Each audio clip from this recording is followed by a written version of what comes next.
Nandito po tayo mga kaibigan sa bahay po ni Onse na kung saan ito po yung pinasok na bahay. Magulo to kasi nasa bakasyon ako nang nanakawang kami. So pagdating ko dito, syempre, hindi ka naman makakapaglinis ng walang ilaw, di ba? Paano ang buhay-buhay mo dito? Hindi, ang tawag dito is kapa-kapa life. Oh. Diyos ko, parang gusto kitang samahan dito. Kawawa ka naman. Pero be, hindi ka makakatiis, impyerno talaga sa init, be. Paano ka? From Sirena, tinatry ko munang maging Hellboy. Bukas, pag nakabit ng kuryente, may liwanag na ang bahay. Ha? Paano na ang buhay after ng MOR 101.9? Nung nawala na kami ng prangkisa, unti-unti na ring nauubos, nawawala yung mga endorsement ko, yung mga pinagkakakitaan ko as a radio DJ. Dinaanan po ako ng depression. Nagkaroon ako ng anxiety. Ang dami kong properties na nawala. At Oo. pinag-uusapan po natin dito, milyon. Yung mga ine-expect kong tao na hindi ko kailangan ng tulong nyo pero pwede naman kayo magbayad ng utang sa akin. Wala nang kalaman-laman yung bank account ko. Kami po, nakakakain na lang kami dahil sa credit card. I'm sure yung mga makakapanood ngayon, alam nilang wala na ako sa class. Wala ka na sa Diba? Pero, wala po kaming problema ni Alan Kay. Pero kailangan ko munang lumayo. Kahit masakit sa loob ko, kino-question ko kung saan ako nagkamali, saan ako nagkulang, or saan ako lumabis. Iniisip ko, lahat ba na sinabi nila sa akin tama? Hindi lang naman sila ang nag-a-adjust sa akin. Ako nag-a-adjust din ako sa kanila. Pero wala silang narinig sa akin. Kung yun ang issue mo, bakit hindi mo ako nilapitan? Pero para magsama-sama kayong lahat. Na minahal mo, na kaibigan. Minahal ko, my God, Romel. Wala silang maihaharap sa akin na tao na sasabihin yung sinabi ni Onse. Ganto ka lang. Kung mga kaaway ko kayo o hindi tayo magkaibigan, kahit magsama-sama pa kayo, gumawa kayo ng party. Deadma ang mega, deadma ang bash dito sa Vlogs. Buhay ay walang stress, chika-chika lang. Kwento tawanan, kay Romel Chika, good vibes ang tahanan.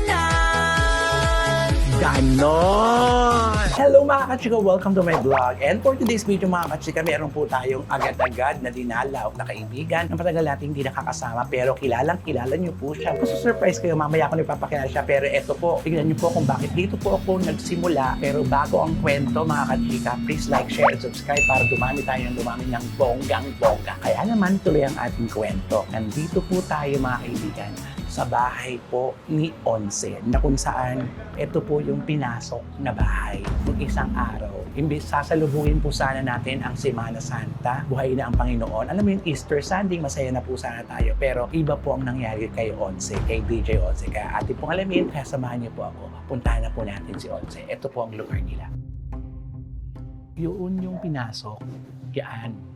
Tapos, eto na ang bahay ni Onse. Nangungupahan po dito si Onse dahil po taga Batangas po si Onse talaga. Likas na taga Batangas po. Nakakatakot, di ba? Nakakatakot kung ganun. Kasi wala pong kuryente ngayon dito sa bahay ni Onse. Kasi po, ang sabi ni Onse, kung ito yung pinasok, tapos kinuha lahat yung mga kuryente nila, kaya wala ngayong kuryente dito sa loob ng kabahayan. Ayan na si Onse. Hello, Onse! Kamusta ka na, girl? Ikaw na ba yan? Ako to.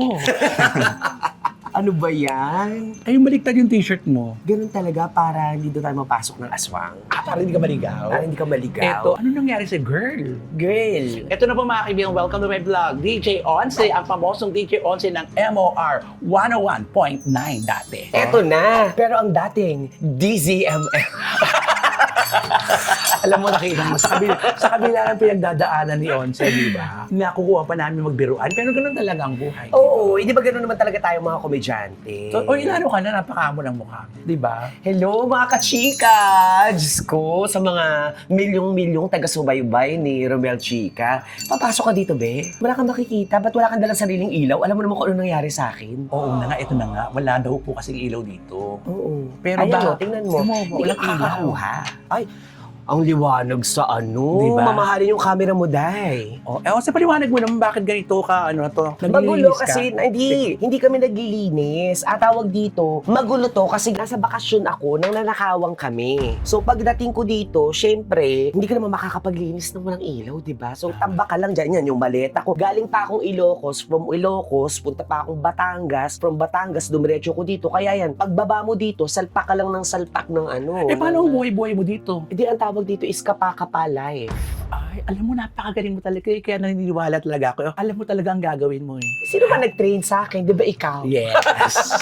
Oy, in fairness ha, mamaya na natin pag-usapan yan. Can you imagine, kagabi, ako lang po mag-isa dito. Ngayon, ako na lang po mag-isa dito sa 4 na pinto ng apartment. Kasi, si Mana Santa, be. Nasaan yung nagbabantay? Wala ka rin. Umalis na din. Be, linggo ng pagkabuhay. Siyempre, may mga pamilya naman na ano na, alam mo yun, yung gustong puntahan sa probinsya. So far, hindi ko akalain sa tanang buhay ko, magiging security guard ako ng 4 na pinto ngayon. Ba't hindi mo kaya bilhin to? Depende kasi kung paluluwagan mo muna ako. Pwede yung hulugan ng 5,000. Pero ito po, ipakita muna natin kung gaano kadilim na ang bahay ni Onse. Madilim, Lalo ito. na, ang oras pa lang po ngayon ay mag-aalas 5 na po. Ayun po. Ayan, sobrang dilim. Hindi ko pa nahuhugasan yung pinagkainan ko kagabi. My God, Diyos ko, nakakaloka. Oh. Diyos ko, parang gusto kitang samahan dito. Kawawa ka naman. Pero be, hindi ka makakatiis. Impyerno talaga sa init, be. Paano ka? From Sirena, tinatry ko munang maging Hellboy. Ayan po, tindahan mo kung gaano kadilim. Ang kalat, Diyos ko. Alam mo, first time akong interviewin, sobrang kalat ng bahay ko, nakakaloka. Ito yung totoong sitwasyon. Walang halong biro. Ayan, Oo. dirty kitchen. Dirty kitchen! May pa-dirty kitchen pa Oo. talaga. Pero alam nyo, nung unang kumpunan si Onse sa bahay niya, dati, napakalinis nun. Doon sa Rojas, doon sa paganon, paakyat. Yung Ba't ka pumunta doon? Hindi ko na matandaan. friends kasi tayo dati. Ay, hindi. Hinatid niya ako kasi wala akong sasakyan pa nung Oo, time na yon. tama. Tapos, ang dami niyang pina-experience sa akin. So, Ano, tama mo naman. Okay. Yes, tama naman. Diyos ko, may dilim na, magdilim. Alam mo, nakakatuwa ka, Onse, kasi akala ko darat na kita, lugmok ka. Alam mo yung nag-emote, pero very good. Pero nababanaan ko naman na malungkot ka, ginagawa mo ng masaya yung video na. Naging nakaramdam ako ng konting saya kasi dumating na po ang tagapagligtas. Uy, linggo ng pagkabuhay ngayon. Oo, kaya dapat masaya. Diba? Sa Dapat kabila happy tayo. Yes. ng anumang nangyari sa'yo, alam mo, naniniwala ako pagkatapos nito at magiging masaya ka. At yan naman ang totoo, mga kachika. Kaya, halika na. Pinagpapawisan na siya. Kasi sira ng hairstyle. Pero nakita niyo po ang sitwasyon po ni Onse ngayon. Alam mo, Onse, magpakatatag ka. Kasi naniniwala ako na bukas, pag nakabit ng kuryente, may liwanag na ang bahay. Ha? Lika doon na tayo sa labas at tuloy natin ang kwentuhan. Diyos ko, sandali maglalabas ako ng upuan. Marami ka Diba? naman Ito ano na nakakaloka, Day. Yung gagamitin ko, mama, yung ilaw. Nasira po, bumagsak. Ano ba naman yan? Ano naman nangyayari sa'yo? Punong-puno ka ng pagsubok ngayong girl. Sinusubok tayo pero lalaban. Kung ako ang nasa katayuan niya ngayon ni Onse, ako, Girapi, napakahirap. Ay, Santa Cruzan. Hindi. Kasi, Kilala naman, kilala yeah, naman. para alam nilang may tao sa akin. Sandali, yung gate namin bukas na bukas. Ay, Diyos ko, tignan mo, sa kabila, di ba? Ang saya-saya niya. Hayaan natin siya maging masaya kasi may kasama siya ngayon, pero mamaya, mag-emote na siya. May kasama talaga ako. Ay! Onse, Diyos please. ko, ano na, kamusta ka na? Ang tagal na po naming pinalano ni Romel yung collaboration naming dalawa, yung interview niya. Diyos ko, parang inabot na ng more than a year. Totoo. Nagsisimula pa lang ako, sabi ko, interviewin ko si Onse, si DJ Onse, pero ito na po, pumunta na po tayo sa kwentuhan talagang Tapos dito, makikilala niyo si Onse. dito sa Ito ganitong sa sitwasyon na to tayo magkakaano, no? Oo. At habang ini-interview namin kayo, amoy na amoy po naman ang tayo ng pusa. Sorry, kapitbahay ko kasi may magandang pusa. Pero okay na, ang mahalaga naman, di ba? Ang mahalaga, ikaw naman ang pinuntahan ko dito. First time ko po makarating dito, nandito po ako ngayon sa bahay ni Onse. At syempre, ito na po, si DJ Onse. DJ Onse, marami na paano na ang buhay after ng MOR 101.9? Actually, ang daming nagtatanong talaga sa akin kung what happened to me after MOR. Yes. Ang hindi nila naiintindihan, nung nawalan po kami ng prangkisa sa ABS-CBN, if I'm not mistaken, 12 to 17 DJs na nag-go on board noong mga time na yon, Dami. 3 lang kaming itinira. Oo, di ba? Tapos, happy ka pa doon. Yes, kaya po I'm so flattered and I'm so happy na out of many DJs, 3 kaming natira doon. Ako po, DJ Once, ang inyong lingkod. Kasama ko si China Heart, na naging China Pops na, at saka si Popoy, na kapartner ni Hasmin. Ngayon, di ba, wala ng prangkisa. I was offered by ABS-CBN to not live MOR, pero yung sweldo namin is... Bababa. Yes. Pero okay lang yun. At least meron kang trabaho. Meron ka pa rin trabaho. So, lumaban pa po ako sa MOR Entertainment na online na po siya sa Facebook na lamang po, sa digital platform na lang po napapanood ng 2 years. Okay. Para lang, alam mo yun, ayoko namang maramdaman ng ABS-CBN na eto na nga yung nangyari sa amin, di ba? Tapos may- Sadsad na sadsad pa. Ipakikita ko naman na sa hinaba-haba ng more than a decade na pagtatrabaho ko bilang ABS-CBN artist, kasama nila ako doon. Kaso nga lang, may pamilya ako, may anak ako, yung nanay ko senior. Nung nawala na kami ng prangkisa, unti-unti na ring nauubos, nawawala yung mga endorsement ko, yung mga pinagkakakitaan ko as a radio DJ. After 2 years ng pagiging online DJ nila, nag-decide na ako na tapusin ko na yung contract ko with ABS-CBN kasi I was offered another contract sa ibang network naman, kung saan nga dyan ka nagtatrabaho ngayon sa TV5 Yeah. to do 2 TV shows. Galing. Na umabot po yun, yung mga TV shows ko sa TV5, ang title is Jack and Jill sa Diamond Hills and Balitawanan, umabot ito ng 2 taong pagtatrabaho ko bilang TV actor sa TV5. Ikaw na talaga. Pero after nun, wala na ulit. Pero alam niyo po, sa mga kwento pong ito, si DJ po ay stand-up comedian po bago po siya nag-radyo-radyo. Yes. Tama. Oo. Yeah. Ang reason po kung bakit ako nagkaroon ng kontrata sa ABS-CBN, nagkaroon ng stand-up comedian competition sa DZMM. Ang title po nun is Laugh Out Loud, way back 2008. Kasama ko pa si Alex Calleja. Diyos ko, ang napakasikat ng si Alex Calleja. Yes. Ako po yung naging grand winner doon. Tapos si Alex, first runner-up ko nung time na yon. And then the second runner-up is Jonathan, nakilala ng director sa teatro ngayon. Sino may mga judges doon? Siyempre, ang mga napakahusay ng mga judges, isa po siya. Tingnan nyo ha. Tingnan nyo po ang buhay ha. Sumali siya doon. Pero naging stand-up comedian na po siya noon. Pero yung baguhan talaga, as in baguhan, di ba? Oo, sa The Baguhan talaga. Library Comedy Bar. Oo, tapos ako po yung grand final sila, isa po ako sa mga hurado. Talagang in fairness naman talaga, di ba? Sinabi ko naman sa iyo, nag-stand out ka talaga doon. In fairness. Thank you. Tapos, Pero parang hindi ganyan namang sinasabi mo pag nasa stage tayo eh. syempre kasi video ko. Eto na. Tapos, tignan nyo ang buhay ha. Nanalo siya doon. Grant, magkano na panalunan mo doon, girl? 1-year contract sa ABS-CBN and 100,000 less tax. O, diba? In fairness. Tapos, eto na pagkatapos, naging magkasama pa kami sa trabaho. Totoo. Alam niyo po, Oo. napaka-colorful, fruitful ng relasyon namin ni Romel Chica. Actually, sa sitcom live ito sa Las Piñas, yun yung unang pagtatagpo naming dalawa on stage as stand-up comedian. Hindi kami magkasundo. Totoo. Dumating pa kami sa point na, alam mo yun na, alam mo, bihira kasi akong magkaroon ng away verbally sa industriya ng comedy bar. Pero masasabi ko, iilan lang po yung mga nakasagutan ko verbally kasi usually kapag galit ako or pag galit ako sa isang tao, ang tendency ko is tumahimik na lang at lumayo. Pero dahil nung mga time na yon, kabataan ko pa, siguro I am not really matured enough to accept the situation that time. Grabe, verbally nag-away kami. Umabot kami ni Romel ng murahan. Oo, dahil Iyakan, Diyos ko, nakakaloka. Oo, pero alam mo, dahil sa, alam mo yun, bata siya, matanda ako sa kanya. Alam mo yung pinaunawa ko sa kanya kung bakit nagkaganon kami. Naintindihan ko din naman siya dahil bata siya. Eh, syempre, alam mo, pag bata, bago, gusto mainit na mainit yan. Yun, Oo. ganon. Tapos at the end of the day, alam mo, ang isa sa mga problema ko kapag meron akong nakakaalitan is I don't really do the U-turn. Oo. Mahilig akong mag-burn ng bridges eh. Pero nung sa away po namin ni Romel, ano yun eh, pa-Christmas. So nung nagkaroon ng Christmas party sa sitcom live, ako yung mismo lumapit. Naiyak daw ako bigla. Ako yung ako yung mismong lumapit kay Romel para mag-sorry kasi I stand with my point. I stand with my words. Pero na-realize ko, mas marami siyang alam sa akin sa industriyang yon. Nakita ko yung point of view niya kung bakit kailangan niyang gawin yon sa akin. Alam niyo, after nun, sobrang naging close kami. Di ba meron palang gano'n? Yung Pagkatapos mag-aaway mag-aaway. kayo, mas magiging mas malalim pa yung relasyon ninyo. Kasi nga po, di ba probinsyano po ako nung mga time na yon. Wala po kong alam sa Maynila, wala ko alam sa Metro Manila. Ang dami pong pinagdalhan sa akin ni Romel na first time kong nakarating. Kasi una, hindi, syempre, budget-wise, hindi ko po kaya yon. Basta, ang dami pong mga kalokohang itinuro sa akin ni Romel. In-introduce ko po siya kasi nga probinsyano siya. Alam mo yan, sabi ko, eto, ganito yan, ganyan. Kaya nung nakita mo, naturuan ko siya, alam mo, nag-iisa nang pumupunta sa lahat ng pinturo ko.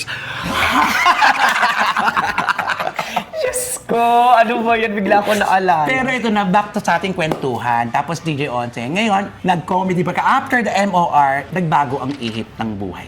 Nagbago yung ihip ng buhay. Yung comedy bars natin, syempre, tandaan po natin ha, nung nawalan po kami ng prangkisa, ito po yung kasagsagan ng pandemic, di ba? During those years, 2 comedy bars lang naman ang pinagtatrabahuhan ko. Actually, 3. Sa isa pa, primetime lang ako. Yung talagang regular set na tinatawag natin, that's Zirco and Clowns. Yes. Eh, nagkataon nung pandemic, nagsara yung Zirco. Ayun na. So, ang natira na lang clowns, pero hindi pa din bukas. So, nung pandemic, ang pinaghuhugutan ko lang talaga ng income is kalahati ko ng MOR at yung kinikita ko sa TV5.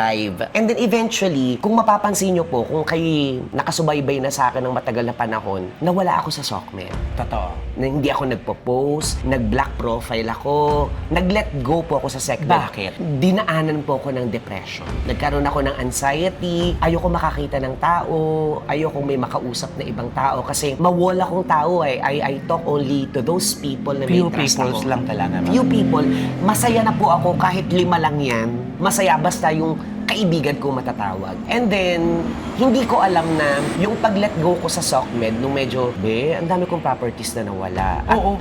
pinag-uusapan po natin dito, milyon. Milyon yung Kasi na-let go ko. kasi di ba, ang dami mong naipon din naman yung nasa MOR kahit yung kasagsagan talaga ng MOR. Yes, at saka yung mga properties na, alam mo yun na, hindi pa sa'yo, pero nababayaran mo ng tamang monthly. Tama. So, binitawan ko po yun kasi saan po ako kukuha ng Ilugi ka ng na doon, pambayad? di ba? Nalugi ka na doon. Nalugi na ako kasi hindi naman nila ibabalik yung Nahulog mo na. naibayad mo. Alam nyo, nung simula pa lang ng pandemic, hindi naman natin alam na tatagal. So, nung simula pa lang ng pandemic, tumutulong ako. Nagbibigay ako sa ibang tao, kamag-anak, kaibigan, at kahit sa mga taong hindi ko kilala. Kasi nung pandemic, puro online tayo, di ba? Manunood ako, hindi ko kilala tong drag queen na to, magpapadala ako ng pera. Manunood ako dito, hindi ko kilala kung sinong tao to, kailangan niya ng pera, magpapadala ako. Kasi akala ko, 2-3 buwan lang to. Sino Hanggang sa mag-aakala? na-realize ko, taon na yung binibilang. Hindi mo na malayan. Wala na din pala. Wala ka na rin pala. Ubus na din pala ako. Yung mga ine-expect kong tao na hindi ko kailangan ng tulong nyo pero pwede naman kayo magbayad ng utang sa akin. Ayun na. Yan ang nakakalungkot na parte. Although hindi ko rin sila masisisi kasi pandemic nga, di ba? Wala din siguro sila paghuhugutan. Pero ang point ko is sumagsad ako because of doing the right thing but on the wrong time. Tumulong ka lang ng tumulong na hindi mo na naisip yung kinabukasan mo. Yun. Oo, parang may ganong factor. Although, ang sarap kasi sa feeling na tumutulong ka, di ba? Walang masama sa ginawa mo. Ang tanging naging ano lang dyan, sumobra lang kasi. Pwede namang tumulong na alam mo yung hangganan mo sa pagtulong. Kasi wala ka lang ituturo pang ikaw yung naubos eh. Katulad niya po, di ba? Kasama niya ang nanay niya at yung anak niya po na si Aldeo. Oo, di ba? Tapos nawala ka pa dito sa Maynila, di ba? Bumalik ka ulit sa Batangas, di ba? Yung ibinalik ko lang sa Batangas, yung mama ko at saka yung anak ko. Pero yun yung time na ako lang dito. Ako lang dito sa bahay ko. Tapos, yun nga yung anxiety ako. Kasi nung time na yun, ayoko ding makita ng nanay ko at saka ng anak ko kung anong itsura ko at kung paano ko dinadaanan yung ganong proseso. At kung ano na yung pakiramdam mo, ayaw mo nang awa. Oo. Parang, di ba nga sabi nila, bakit parang bibihira ka namin makitang mag-post ng ngarag ka, ng may pinagdaraanan ka. Hindi ko alam parang may sundot sa pride ko kapag nakikita nila akong wala sa system ko. Siguro ang isa pa sa pinanghihinayangan ko, dahil nag-let go ako sa social media, yung konting kinikita ko sa digital platform, nawala din yung monetization ko, nawala kasi napabayaan mo nga. Ang dami palang nawala sa'yo. Ang daming nawala sa akin. Alam mo, ngayon ko lang po na narinig kay Onsi kasi hindi ko po siya nakakausap sa ganitong level ng usapan. Kasi nakikita ko lang siya aura-aura. Sa set, masaya lang siya, pero eto pala yon sa kabila. Oo. Kaya ako napasugod sa'yo dito kasi nag-post ka nung Semana Santa, eksaktong Semana sa pagkabuhay, eto na yon. Oo. Diba? Nakakalungkot. Ang nakakalungkot kasi is, sa mga magnanakaw pala, walang pinipenitensya sa mga magnanakaw. Hindi ba ito yung panahon na dapat humihingi tayo ng tawad sa ating mga kasalanan, nagbabalik loob tayo sa Panginoon? Kahit hindi pa si Jesus yan, di ba? Kung sino man ang pinagdarasalan mo, kung sino man yung pinaniniwalaan mo. Ito yung time na nanunumbalik tayo, tumihingi tayo ng kapatawaran, pero wala palang ganun sa kanila. Wala kasi sinasamantala nga nila na walang mga tao sa kabahayan. Alam nila, nasa out of town lahat. Diyos ko, nakakalungkot. Paliwanag natin sa mga manood, si Aldeo ay Kate 10 years old lang, ngayong March. anak niya sa puso po, si Aldeo. Yes, of course. At Oo. syempre, talaga namang napakabibo. Alam mo yun, lagi ko sinasabi sa kanya, you are my sunshine and my Nakikita sunset. ko yun. Ayan. Kaya super like ako doon. Eh, sobrang family guy ko naman talaga eh. Alam niyo po kung bakit very few lang ang kaibigan ko sa industry namin. Kasi I seldom go out after work. Totoo. Kasi una, hindi po ako mag-iinom. Hindi ako naninigarilyo. Hindi ako nagsusugal. So usually, after work, yun po yung mga bonding moments ng mga kasama natin sa industriya. Kaya ko namang magstay. Nag-i-stay naman ako for a while kung halimbawa kakain. Pero kailangan ko pong bumalik ulit sa bahay ko kasi una, wala ho akong katulong, wala ho akong driver. So ako po ang hatid sundo sa anak ko sa eskwelahan. So minsan hindi naiintindihan yun ng iba na bakit hindi siya bumabanding sa atin. Eh hindi nila alam. Pagdating ng alas 5, kailangan ko munang asikasuhin yung isusuot ng anak ko. Wala kang tulog mula sa gabing set, di ba? Ihatid mo sa eskwelahan. Matutulog ka ng konti, tapos gigising ka na naman para sunduin yung anak mo sa eskwelahan, di ba? So, kaya ang alam mo yun, yung parang ang pag-uwi ko, nakaw tulog. Kailangan ko siya. Hindi ako makalaban katulad ng ibang kilala natin na hanggang alas 8, hanggang alas 9, nagkukwentuhan, nagiinuman, nagkakainan, kasi may iba pa akong obligasyon. Tama naman yan. Alam mo dapat ang mga priorities mo sa buhay mo. Huwag mong iisipin yung kasabihin nila kasi ikaw mismo ang nakakaranas ng sitwasyon mo eh. Kaya dapat ikaw yung nagbabalanse sa lahat-lahat. Alam mo, kasi napakatapang mo rin talaga. Believe din ako sa'yo sa tapang mo. Ngayon, ang dami mong mga posts, laman ka ng padis ngayon ha, iba din. Eh, pero yung padis ko naman, be, even before pandemic, tagal mo na nandiyon rin, no? At I was awarded by Padis Bar and Restaurant as the longest artist of Padis. Kumbaga, ako na lang yung nabigyan. Kasi ang dami kong pong kasabayan dyan, DJ Chacha, Oo. Papa Jack. Napakarami pa pong mga radio DJs na nagpe-perform dyan. Pero sila wala na. Ako na lang nagstay kasi ako na lang po yung gipit.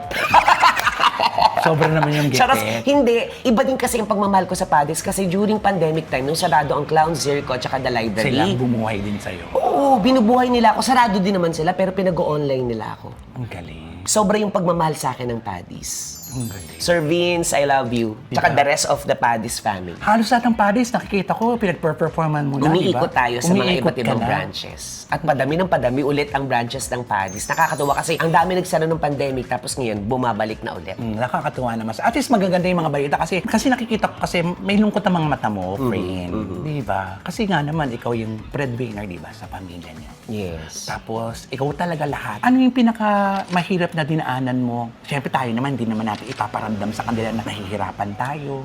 Diba? Paano mo nagbabayad ka ng apartment dito, tapos yung pagkain mo araw-araw, gasolina mo araw-araw. Ano yung pinaka-hindi mo makakalimutan mga eksena sa buhay mo? Yung hirap na hirap ka. Yung super hirap na naranasan mo, na hindi mo nasabi-sabi sa mga magulang mo. Ako parang feeling ko sa sobrang close namin ni Mama. Nasasabi mo. Alam nila lahat. At ang ina kasi kahit hindi ka rin naman magsalita, Salita. alam nila, di ba? At saka, knowing my mom, Wow.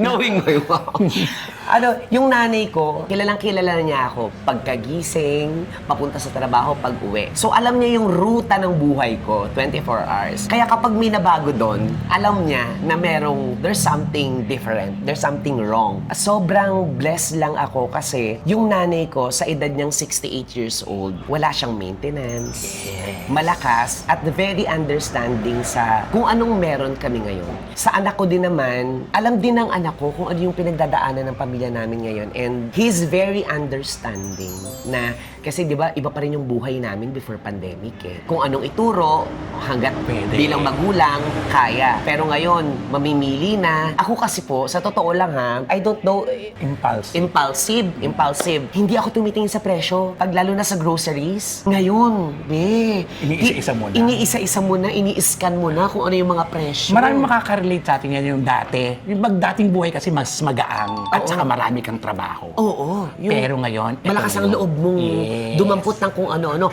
Ngayon, maghahanap ka muna ng kahit na sabihin mo, di ba nakalagay save 10 pesos, save 20 pesos na dati hindi mo pinapansin. Ngayon, Pansin na pansin mo na yung asa inyong save 10, save 20. Tapos lalo ngayon, ang mahal ng gasolina.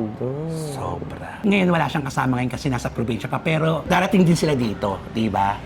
Pero bakasyon kasi. Bakasyon. Ay, So- wala pa bang pasok bukas? Wala, be. Ang pasok na ulit ng mga estudyante, June na? June or July. At least. So, kumbaga, iwas gastos na. hindi. Para Meron mas pa din. magastos pa rin. Para pag nasa probinsya. Siyempre, kakain din naman sila. Oo. Yung bahay niya sa Batangas, Bahay ng sister ko. ayun. Eh. At least hindi na kayo nangungupahan doon, di ba? Hindi na. Tapos, meron din naman akong properties doon na yun na lang yung natira sa akin. Of all properties na binabayaran ko monthly before pandemic, yun na lang ang natira sa akin. Yun na lang ang nilalaban ko na pikit mata ko pa rin inilalaban ngayon sa mga oras na. Nakakayanan mo yan. Kasi kilala naman kita, maparaan kayo naman kasi hindi ka naman yung typical na uupo ka nila, mag-aantay ka na nalulungkot ako, dito lang ako. Hindi ka naman gano'n eh. Lumalaban ka pa rin kahit na alam mo sa sarili mo na nakakapagod, pero nilalabong mo pa rin, di ba?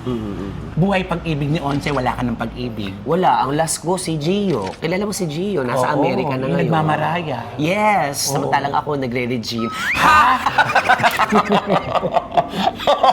Jessa Zaragoza na pala ako ngayon. Eh, yung laputan na tayo dito. Di ba? Pero Sabi ko okay sa'yo, lang yan. At least nakita ka namin. Kamusta ka na, Onse? Yung anong pakiramdam mo? Kasi wala ka na rin sa clouds. Oo. Tapos, at least meron ka pa rin trabaho. Pero hindi na sapat, babe. Hindi na sapat. Ang padis ko every week, once a week, twice a week. Hindi regular. Hindi siya sasapat. Hindi, regular naman yung weekend ko sa kanila. Pero hindi yun sasapat sa kung ano yung buwan-buwan na kailangan kong bayaran. Totoo. Actually, eto recently, wala nang kalaman-laman yung bank account ko. Hindi ko alam kasi patapos na yung buwan ng Marso. Ando na lahat. Papasok na. Simula ng 20th hanggang katapusan, dire-diretso na yan. Kuryente, tubig, internet, groceries, sa credit card.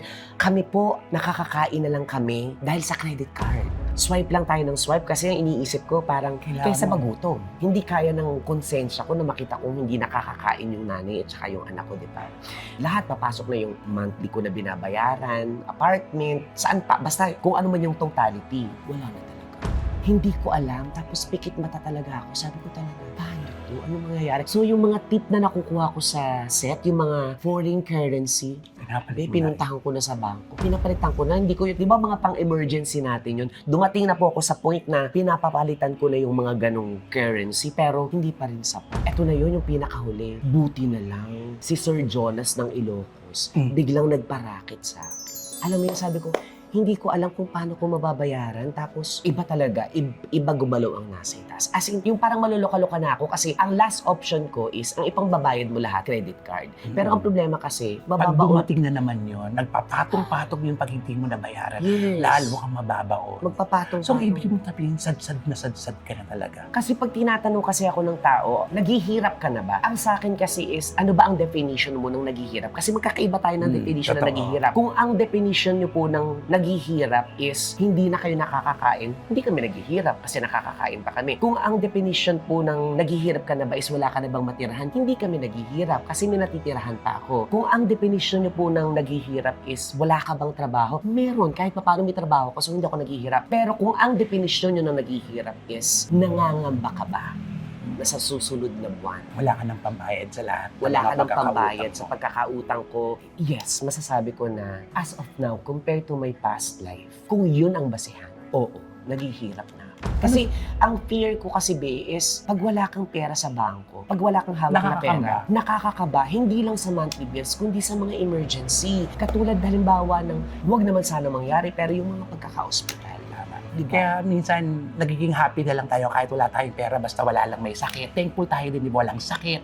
Sa pamilya natin, walang sakit. Pero ang puproblemahin naman natin, yung pang araw-araw na gastos. Doon ka ngayon nahihirapan. Oo, kasi 50% ng pang-monthly ko ngayon, lahat sa credit card dumadaan. Ang And laki nun. nakaka-relate ang lahat ng mga nababaon sa utang sa credit card. Ako po yun. Bakit kini-credit card ko? Kasi sa totoo lamang po, I'm sure nanonotice mo yan, Romel, madaldal lang ako sa stage. Totoo. Madaldal lang ako pag nasa trabaho. Pero off stage and off camera, Tahimik ka. sobrang tahimik kong tao, sobrang seryoso kong tao. Hindi po ako suplado na hindi ako lumalapit. Hindi po ako lumalapit para mangutang kasi nahihiya po ako. As in, wala po akong utang sa tao, kahit kanino. Hindi ko alam kung bakit, pero kasi hindi ko talaga Hindi mo nakasanayan. Kasi, kasi dati maganda yung simula mo eh. Pagpasok mo, dire-diretso na ang pera mo talaga. Aminin mo yan, di ba? Dire-diretso ang pera mo sa pagkita. Tapos dumating na nga ang pandemya, na akala mo sandali lang, naglabas ng pera. Doon ka ngayon nahihirapan. Tapos pagbalik natin galing sa pandemya, hindi naman ganoon nakabilis ang pera ngayon. Diba? Ang bagal ng pera, ang hirap kitain, ang bilis gastusin kasi parang ang dami pa natin gusto sa kabila ng alam mo mahirap na nga pero yun lang naman ang kaligayahan natin pag nabili natin yung gusto ng pamilya, para sa pamilya, di ba? At saka ang pinaka-importante talaga sa akin, kahit hindi ganun kaganda ang bahay namin, basta hindi nagugutom ang aking ina, basta hindi nagugutom ang aking anak at nakakapag-aral sa maayos na eskwela ng aking anak, saan man ako dalhin ang aking kapalaran, ilalaban ko yun. Bakit pa tayo mabubuhay kung hindi naman natin ibibigay yung lahat ng kinikita natin sa pinaghihirapan natin sa pamilya natin? Pero sa kabilang banda, okay naman tayo magbigay sa pamilya. Totoo yun, ako rin makapamilyado. Pero darating din talaga ang punto na dapat meron pang pamilya, may pang sarili. Diba? Kahit 3/4 sa pamilya, 1/4 na lang sa atin, okay, basta meron at meron pa rin sa atin para pagdating ng araw, katulad niyan, pag nawalan ka, wala din sila. Diba? Ano ngayon naiisip mo ngayon? Ang naiisip ko ngayon, hanga ako kay Tuesday Vargas. Kaya niyang mag-post ng gano'n. Ba't hindi mo gawin? Diba nga, sabi ko sa'yo, parang ayokong may ano sa pride Wag ko ka na wag kang mahiya. Kasi kilala kita, kayang-kaya mo yun. Kayang-kaya mo kahit anong ibigay sa yung trabaho. Kasi mahusay ka eh. Yun lang, kinakain ka lang ng pride mo. Pero hindi ko na po ipopost kasi ipopost mo na ngayon. Nasa video mo na. Hello! Sa mga director, producers, ayan. And Ba't ang lungkot ng mata mo? kasi walang tulog, Day. Hindi. Wala pang tulog. Di ba dito. meron tayong katulad ngayon, yung pinagdadaanan natin ngayon, parang meron kang gustong tumukin na parang gusto mo sana may tumulong sa akin. Di ba parang gano'n? Sa kabila ng, yung pag meron tayong mga moment kasi di ba na tinutulungan ako, kung tinulungan sana ako nila, mas hayahay ang buhay namin. Meron ka bang gano'n? Alam mo, Romel, tawag dito, I'm sure yung mga makakapanood ngayon, alam nilang wala na ako sa Clowns. Wala ka na sa Diba? Pero, wala po kaming problema ni Alan Kay. Maayos po kami ni Alan Kay. Actually, nung nag-resign po ako sa Clowns, ang tanong agad sa akin ni boss is, bakit ayaw mo na ba sa Clowns? And then, hindi ko na po kaya pang isa publiko kung ano pa yung mga napag-usapan namin doon. Pero, ang isang salitang napakasarap pakinggan mula sa boss natin na si Alan Kay is, ang sabi niya sa akin is, sige, anytime na gusto mong bumalik, pwede ka namang bumalik sa Ayun. Clowns. Oo. Kaso nga lang, kilala mo din naman ako eh. Pag hindi lang naman financially yung pinagdadaanan ko ngayon. May mga pinagdadaanan din ako emotionally, within myself, and with other people, with other artists. And tumatanda na ako, iniingatan ko yung mental health ko kasi nanggaling na kasi ako dun eh. 'Di ba? Kumbaga parang ayokong bumalik ulit doon sa nag-let go ako sa lahat dahil hinayaan ko na lang siyang mangyari sa akin. So may mga bagay ako sa buhay ko ngayon na alam kong mahihirapan ako. Alam kong hindi ko kakayanin. Alam kong susubukin ako, pero kailangan ko munang lumayo. Kahit masakit sa loob ko. Bakit ako lalayo? Bakit ako aalis sa Clowns? May mga taong mahal ako doon. May mga taong mahal ko doon. Mahal ko ang Clowns. Mahal ko si Alan Kay. Paulit-ulit kong sinasabi sa kanya, boss, alam ko marami nagsasabi sa iyo na mahal ka, pero ako pag sinabi ko talaga sa iyo, mahal kita. Mahal kita. Kaso nga lang, mahal ko din yung sarili ko. This time, ibibigay ko muna to sa sarili ko. Kasi parang feeling ko, wasak na wasak ako. Sa mga nangyari, kino-question ko kung saan ako nagkamali, saan ako nagkulang, or saan ako lumabis. Iniisip ko, lahat ba ng sinabi nila sa akin?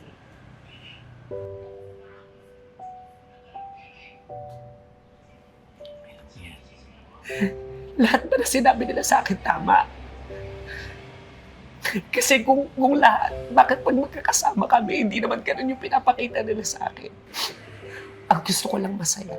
Isa lang ang motto ko sa buhay. Papasok ako sa trabaho ng masaya. Uuwi ako masaya.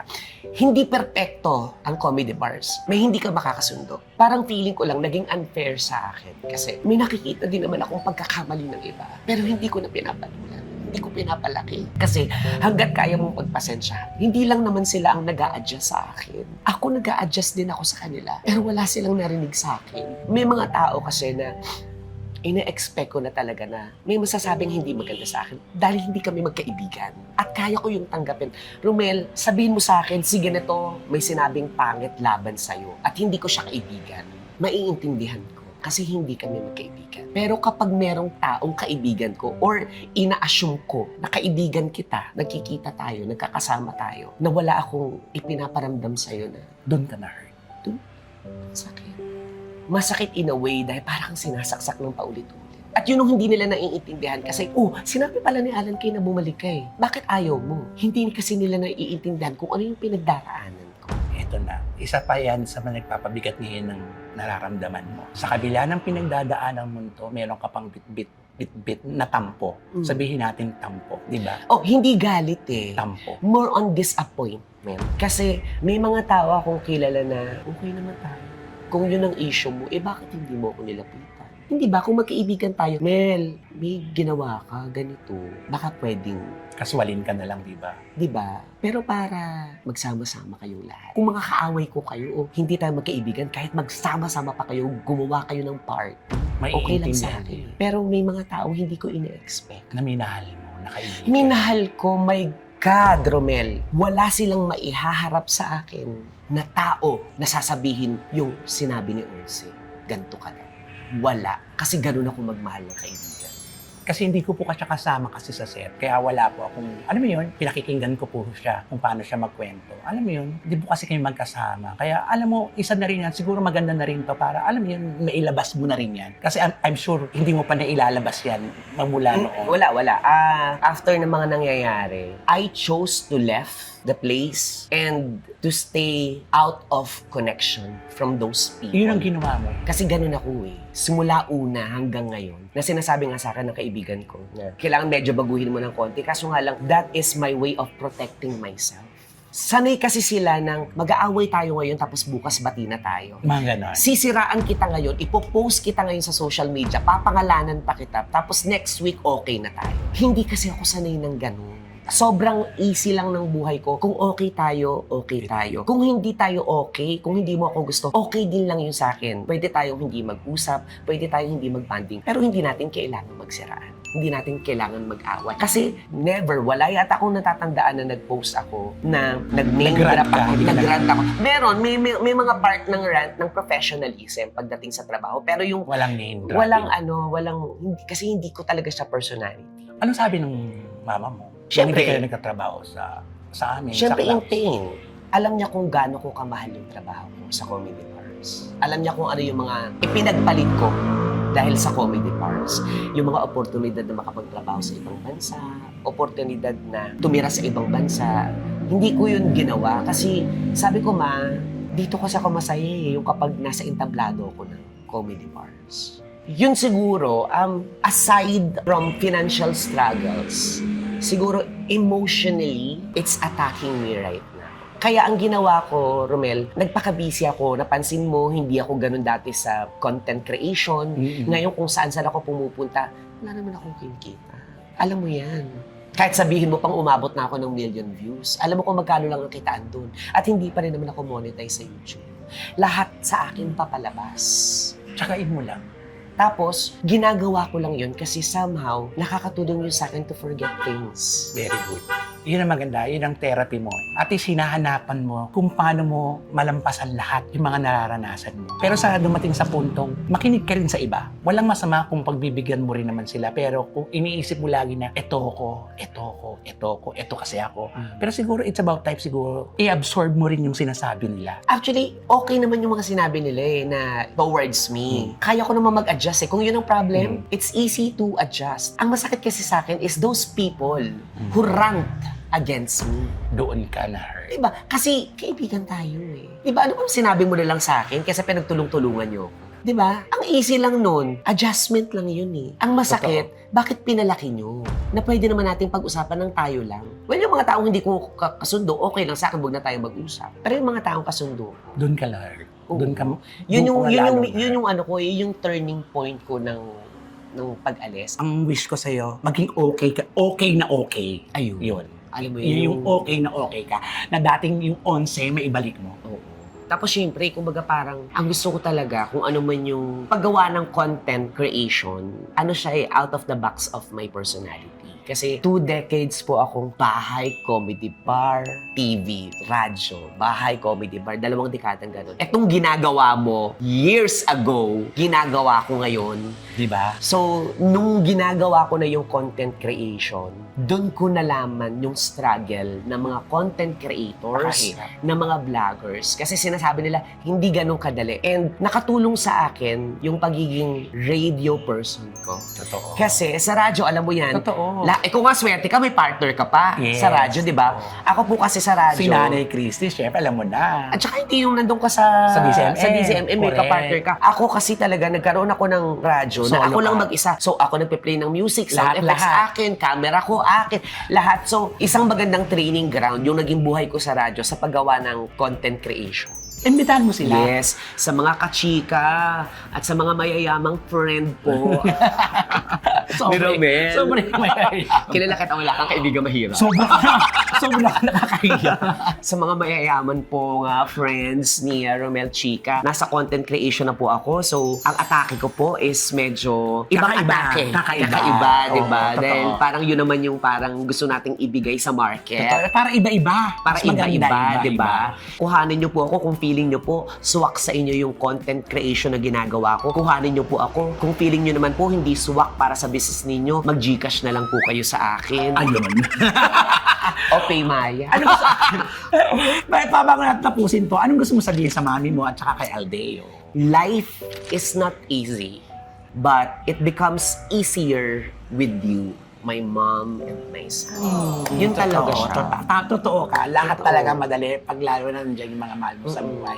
At sumusuporta pa sa'yo. Totoo. Very Lalo good. pa yung anak ko, sobrang bait. Alam nyo guys, sobrang bait ng anak ko. I cannot ask for more.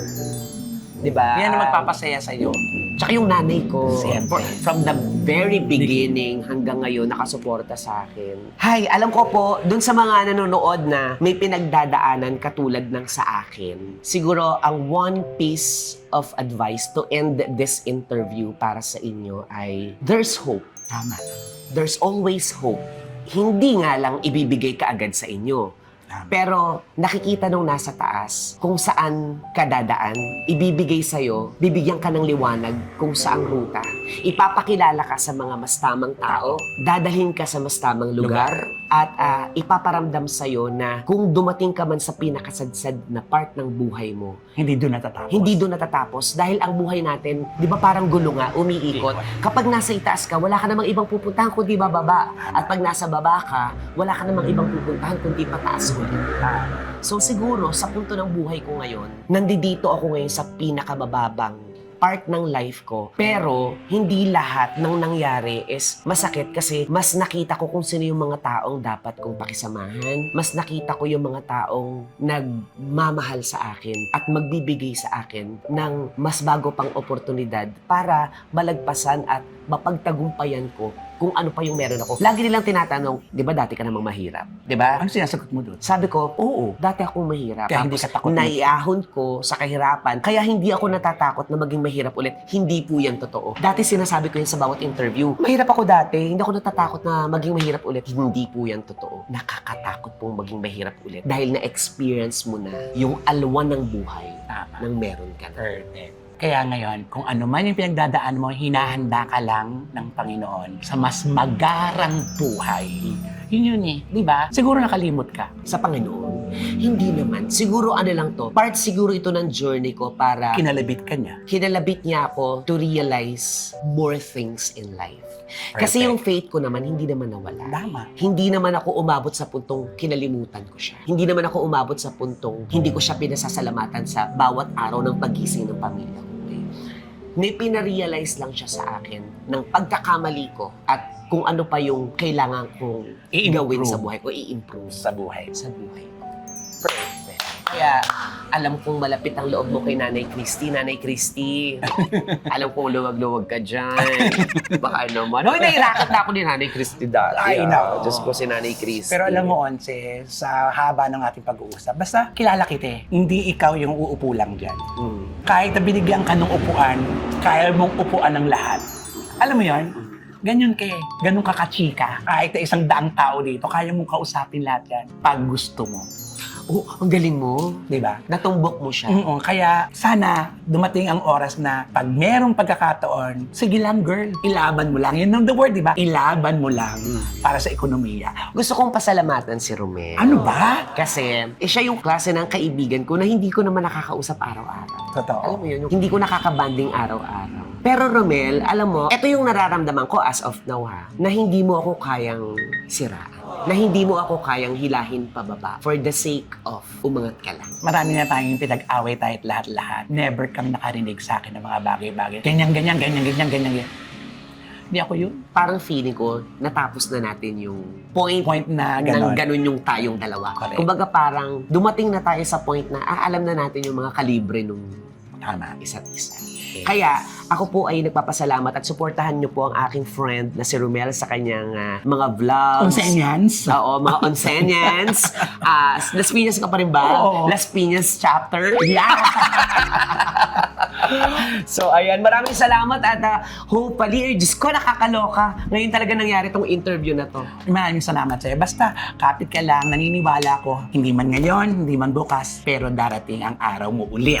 DJ Onse, maraming salamat. So with that, mga kachika sa aking vlog, Denmang Nega, Denmang Bash, dahil ang buhay ay chika-chika lang. At ngayon po ay mag-aalas sa isa po, padilim na po dito sa lugar ni Onse, wala pong ilaw dito. Mag-ingat ka, girl. At maraming salamat sa iyo. Yes, girl. Thank you so much, girl. Girl, 30K yung kailangan kong bayaran. Oo. So with that, bye-bye. Dedma ang nega, dedma ang bash dito sa Vlogs. Buhay ay walang stress, chika-chika lang. Kwento, tawanan, kay Romel, chika. Good vibes ang tahanan. Ganon!